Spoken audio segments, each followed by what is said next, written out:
Sonra senin benim gibi saçını yapayım. Yapması çok iyi. Evet baba. Tamam hadi kalk işte. Oğlum sen ne dedin?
Bu malzemeyi de bir alalım.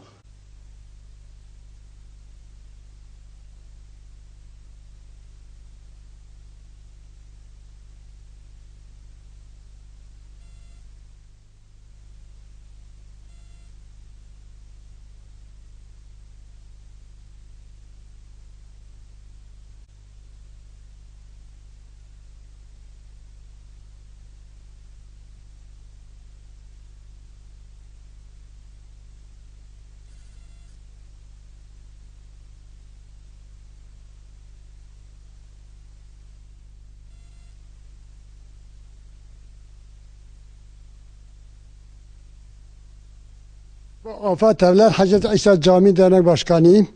İsmim Tahir Çelik. 2008'de bunun arsası temin etmeye çalıştım. 2008'den bu yana uğraşıyorum işte. Geçen sene işte 2012'de bu birinci katı bitirdik. İkinci katı aşamaktayız. Maalesef şu durumda, sıkıntı durumda olduğumuz için başlayamıyoruz. Diyarbakır Valiliğe de başvurdum. Vali bana söyledi, dedi yardım edeceğiz. Maalesef etmemiş. Sadece müftülük tarafından bize yardımcı oluyor. Müftüler tarafından. Diyarbakır, bizim Kayapınar'a bağlıyız biz. Kayapınar'da epey bize masraf yardım ediyor. Yani camilerde yardım toplatıyor bize. Malumat veriyor tabii. Onlar olmayınca, malumat vermeyince yapamıyoruz. Kelesemiz yok. Ondan sonra paramız, pulumuz şey yok ki başlayak. Ne bekliyorsunuz?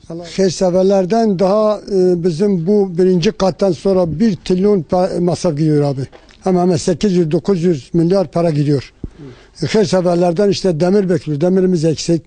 Ondan sonra kelestemiz yok. Hiç yok zaten. Keleste sıfırdayız. Keleste bekliyoruz.